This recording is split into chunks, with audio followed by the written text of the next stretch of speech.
In today's brief video, I'm going to share with you guys some things about addiction and recovery that no one really talks about, especially if you've been part of rehab programs or 12-step based communities.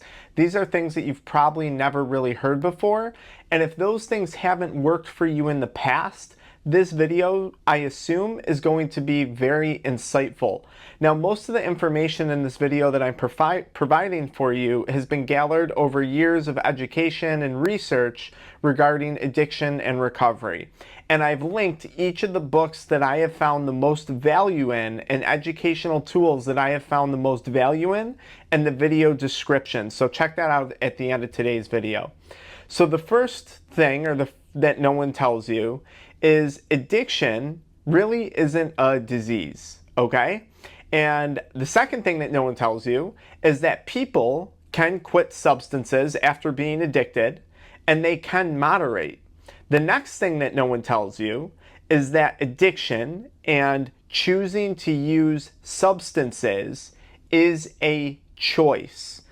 The next thing that no one tells you is that you're in fact not void of free will, and you are in fact not powerless over the decisions that you make. And I'm going to prove each of these things to you throughout the course of today's video, okay? So if this information really just made you upset and you want to leave hateful comments for me, this video is for you, okay? If you enjoy this video, be sure to check out the pinned comment to learn more about our program's resources, okay?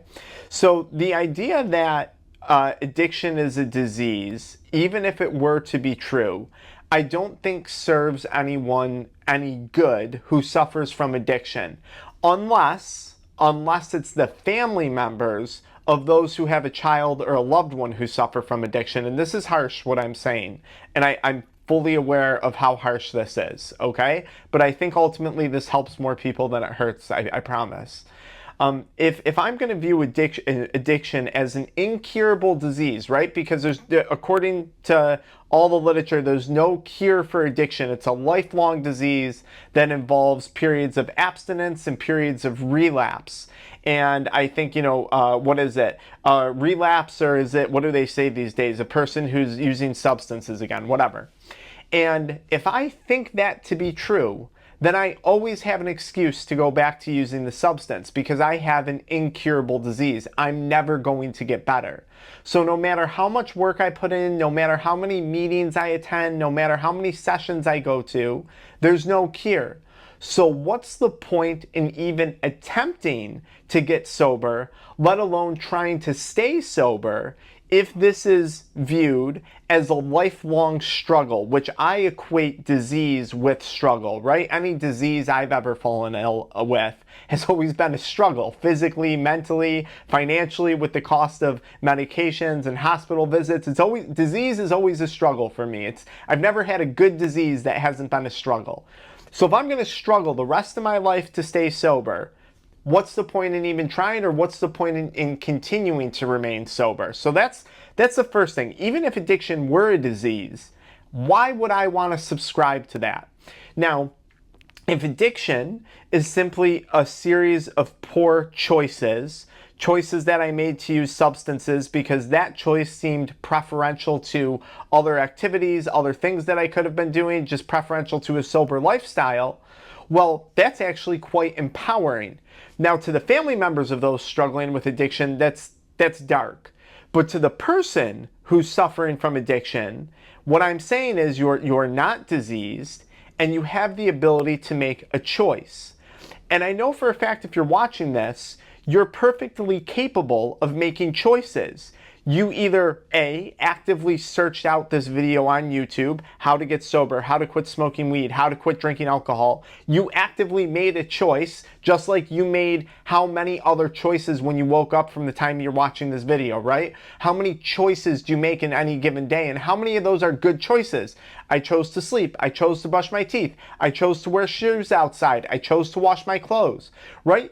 I chose to run my business this way and it led to this amount of success for me. I chose to raise my children this way and it led to healthy kids. You are capable. Everyone I've talked to, I've never met someone in the line of work that I do with the people that my company attracts that has been incapable of making a choice, making a clear and rational decision, with or without substance use. Okay, now this is very, very empowering. Secondly, whether or not you're religious, the idea that addiction completely strips you of your free will is outrageous. It's outrageous, and it's a very, very, very dangerous ideology. And even when and I am someone who is, I am religious. I don't talk about a lot of religion on my channel at all. But even if I'm following whatever religion it is, most religions, it's not, okay, it's in God's hands, it's in Jesus' hands, one the same. It's in whatever your faith is, hands. In most religions, you still have free will. That's right. In Catholicism, that is why Jesus died, right? That's why God's only son died. So you could have free will. So addiction isn't going to strip you of that.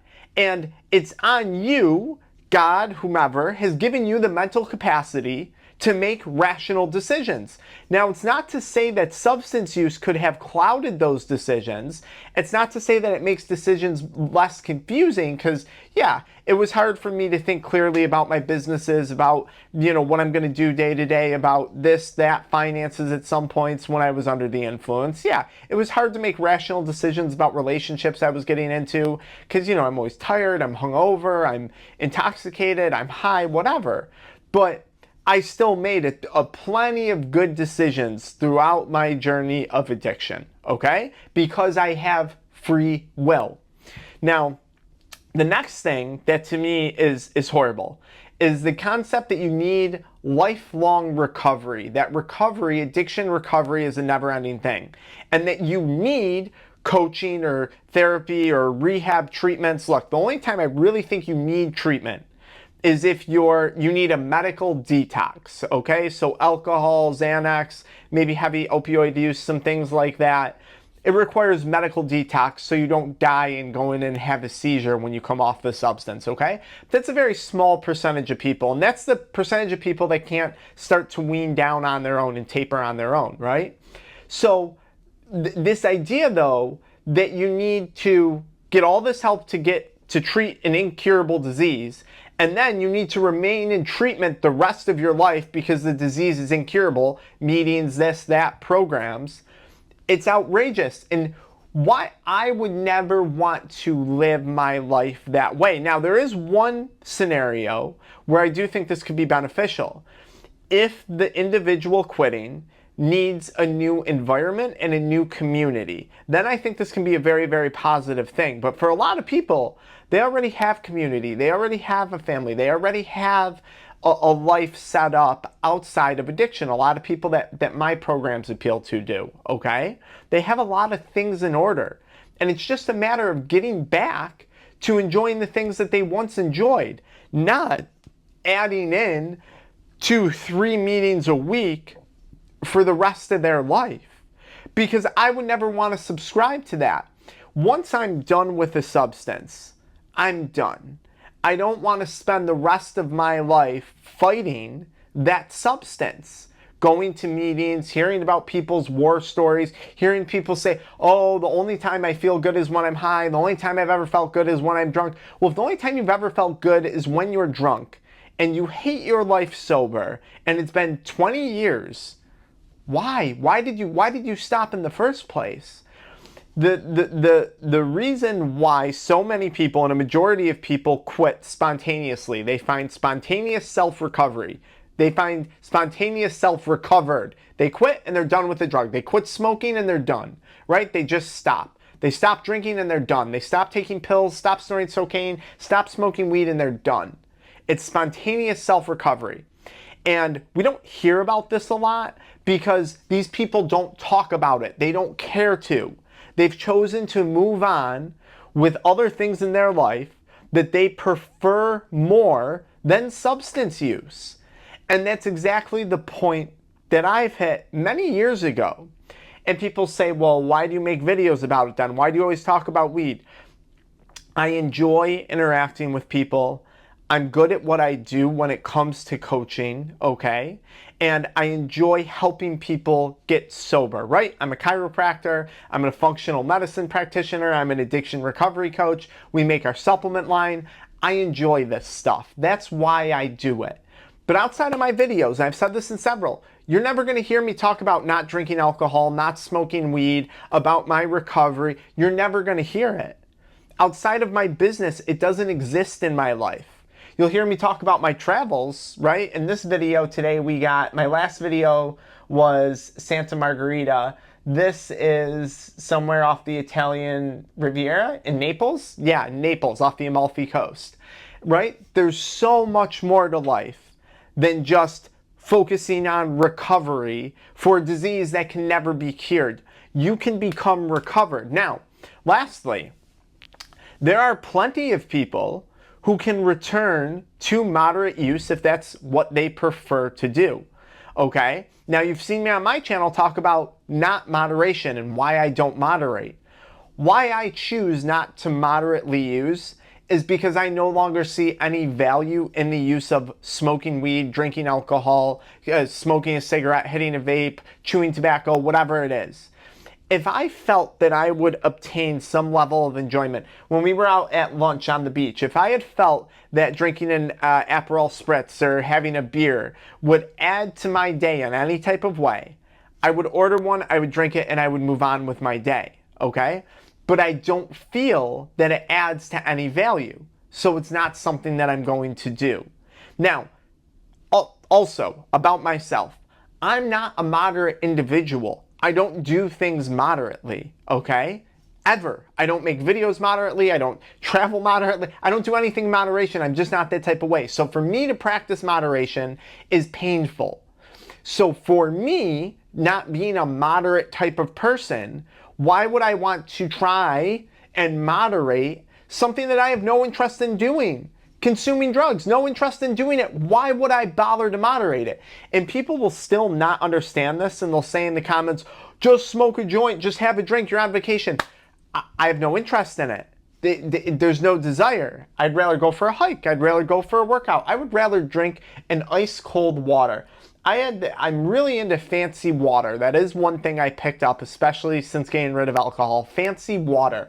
I would much rather have a crisp glass of ice cold water from, the hills, the springs of Tuscany or the springs that flow into Rome when I'm traveling than I would a beer.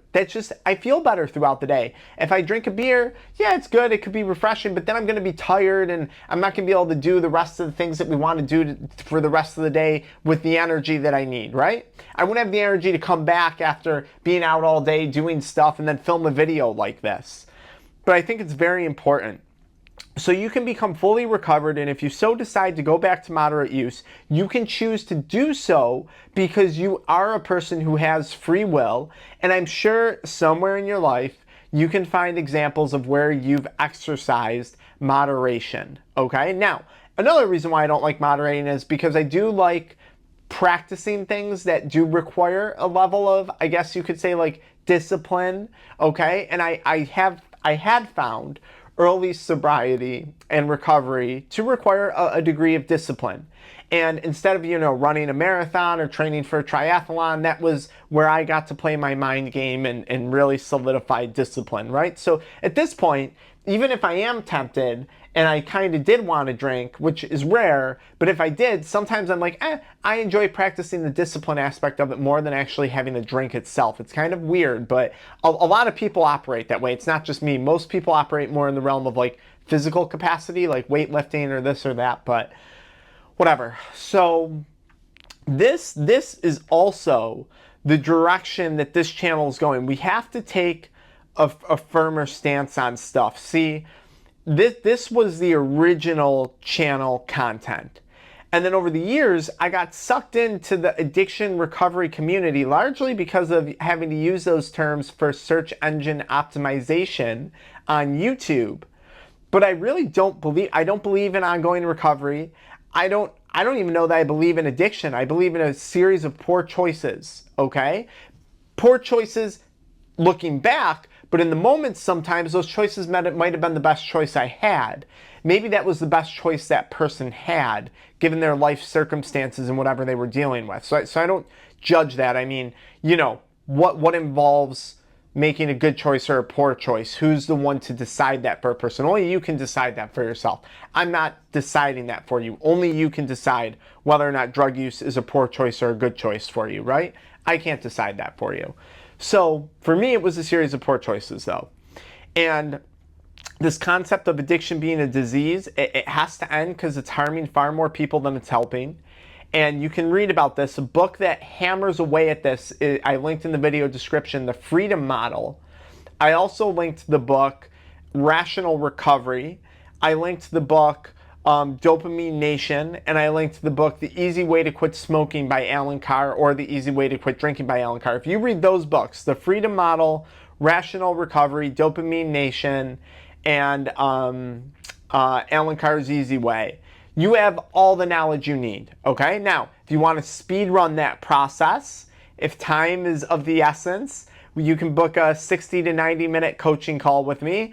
I prefer to do the one call sessions. I have packages, but we cover everything in one call. If you book beyond one call, it's just for accountability. The aha moments are in one session. The rest is for accountability, okay? And then at that point, I'd really prefer not to continue with a person because you don't need it. All right, that's what it's all about. All right, guys, check out the pinned comment, the video description. Until next time.